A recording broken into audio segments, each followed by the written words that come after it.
အားလုံးမင်္ဂလာပါကျွန်တော်မြင်တော့ဓမ္မ channel ကနေပြန်လဲကြိုဆိုလိုက်ပါတယ်အရိယာသစ္စာ၄ပါးဆိုတာနိုးကြမှုနဲ့ဒုက္ခကနေလွတ်မြောက်ရာလမ်းကြောင်းဖြစ်ပြီးမြတ်စွာဘုရားရှင်ကိုယ်တိုင်ထိုးထွင်းသိမြင်ခဲ့ရာ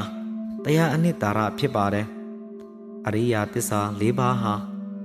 ဗုဒ္ဓဘာသာရဲ့အရေးကြီးဆုံးအနှစ်သာရဖြစ်ပါတယ်ဘာကြောင့်လဲဆိုတော့ဗောဓိညောင်ပင်အောက်မှာမြတ်စွာဘုရားရှင်သိမြင်တော်မူခဲ့တဲ့တရားဖြစ်တယ်လို့ဘုရားရှင်လက်ထက်တတ်တော်ထင်ရှားရှိစဉ်ကာလတစ်လျှောက်လုံးဆုံးမဟောကြားခဲ့တဲ့တရားအနှစ်သာရလည်းဖြစ်လို့ပါပဲအရိယသစ္စာဆိုတဲ့စကားလုံးရဲ့အဓိပ္ပာယ်ကတော့မြင့်မြတ်သောအမှန်တရားသို့မဟုတ်အထက်တန်းကြသောအမှန်တရားလို့အဓိပ္ပာယ်ရပါတယ်ဒါဟာအမှားတွေ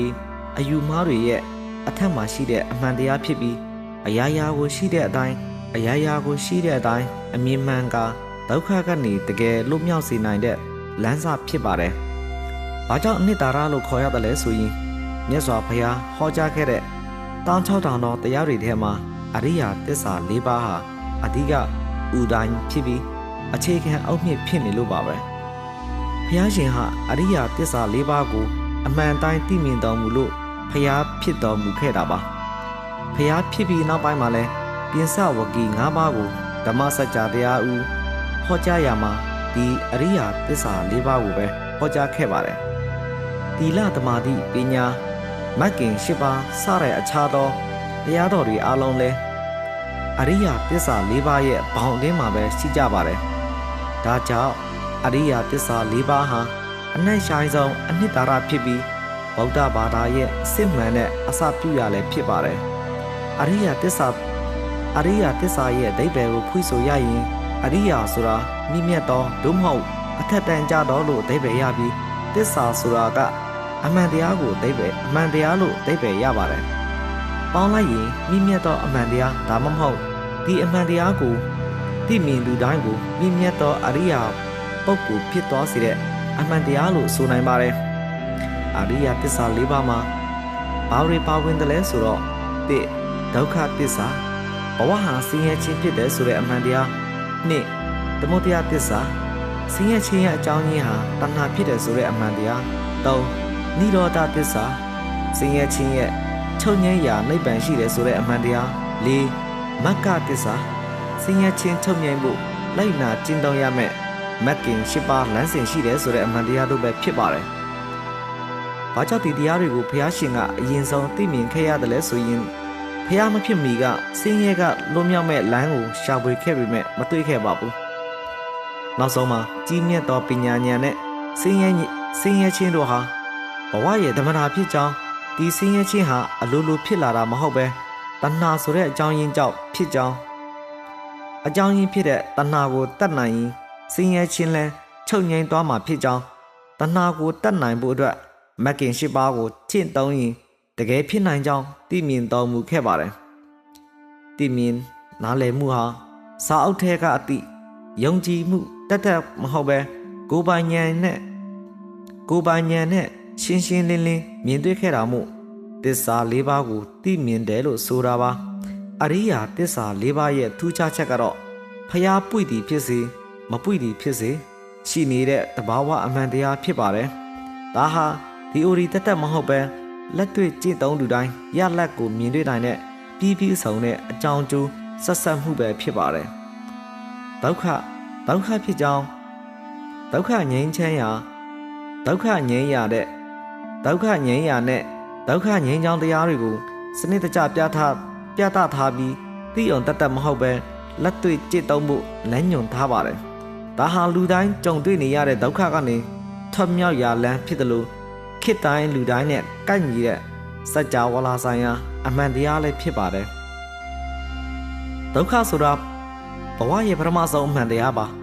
ဘဝဟာဒုက္ခတွေနဲ့ပြည့်နှက်နေတယ်လို့ဘုရားရှင်ကညွှန်ပြပါတယ်မွေးခြင်းအိုခြင်းနာခြင်းတေခြင်း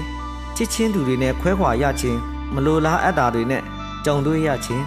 လိုချင်တာမရခြင်းတွေအလုံးဟာဒုက္ခတွေပါပဲရောက်ရှင်မှုတွေမှာတောင်မှမမြဲခြင်းသဘောရှိတဲ့အတွက်ဒုက္ခတွေကိန်းအောင်နေပါတယ်ဒုက္ခရဲ့သဘောမှန်ကိုနားလည်ရင်မမြဲတဲ့အရာတွေပေါ်တွေ့တာမှုနည်းပါးလာပါလိမ့်မယ်ဗုဒ္ဓဘာသာမှာဒုက္ခဆိုတာနာကျင်မှု ဝမ်းနည်းမှုတခုတည်းကိုဆိုလိုတာမဟုတ်ပါဘူးမတည်မြဲမှုပြောင်းလဲမှုနဲ့စိတ်ကြည်နက်မှုအစစ်အမှန်မပေးနိုင်မှုစတဲ့ဘဝရဲ့သဘောတဘာဝတစ်ခုလုံးကိုဆိုလိုပါတယ်ဓမ္မစကြာတရားတော်မှာဖျားရှင်ကဒုက္ခကိုအသေးစိတ်ခွဲခြားပြသထားပါတယ်ပရိတရေနေရခြင်းသည်ဆင်းရဲခြင်းအိုရခြင်းသည်ဆင်းရဲခြင်းတေရခြင်းသည်ဆင်းရဲခြင်းစိုးရိမ်ခြင်းငိုကြွေးခြင်းကိုယ်ဆင်းရဲခြင်းစိတ်ဆင်းရဲခြင်းပြင်းစွာပူပင်ခြင်းတို့သည်ဆင်းရဲခြင်းမချစ်မနှက်တတ်သောသူတရားသဘောတို့နှင့်ပေါင်းဖော်ရခြင်းသည်ဆင်းရဲခြင်းချစ်ခင်နှင့်တတ်သောသူသဘောတရားတို့နှင့်ကွေးကွင်းရခြင်းသည်ဆင်းရဲခြင်းအလိုရှိတာကိုမရခြင်းသည်ဆင်းရဲခြင်းအချင်းအဖြစ်ခန္ဓာ၅ပါးကိုဆွဲလန်းခြင်းသည်ဆင်းရဲခြင်းတို့ပဲဖြစ်ပါတယ်ထင်ရှားတဲ့ဒုက္ခတွေရှိသလိုပျော်ရွှင်မှုနောက်ွယ်မှာပုံကွယ်နေတဲ့ဒုက္ခတွေလည်းရှိပါတယ်ဘုရားရှင်ကဒုက္ခကိုအမှန်တိုင်းသိမြင်စေချင်တာကစိတ်တက်ကြဖို့မဟုတ်ပါဘူးဘဝရဲ့အမှန်တရားကိုမြင်ပြီးစိတ်တိုင်းကြဖြစ်ရမယ်ဆိုတဲ့အယူဆကိုစွန့်လွတ်နိုင်ဖို့ပါဒုက္ခကိုပိုင်းခြားသိမှဒုက္ခရဲ့အကြောင်းရင်းကိုရှာဖွေပြီးလွတ်မြောက်အောင်ကြိုးစားနိုင်မှာဖြစ်ပါတယ်ဒုက္ခဟာအနိစ္စမမြဲခြင်းနဲ့အနတ္တကိုယ်ပိုင်မဟုတ်ခြင်းတို့နဲ့ဆက်ဆက်နေပါတယ်သမုဒယသစ္စာဆိုတာဒုက္ခဖြစ်ရတဲ့အကြောင်းရင်းအမှန်တရားပါအဲ့ဒါကတော့တဏှာလိုချင်တတ်မှတ်မှုပါပဲကာမတဏှာကာမဂုဏ်အာယုန်တွေကိုလိုချင်ခြင်းဘဝတဏှာဖြစ်ခြင်းရှိခြင်းဘဝကိုတွေ့တာခြင်းဝိပဝတဏှာ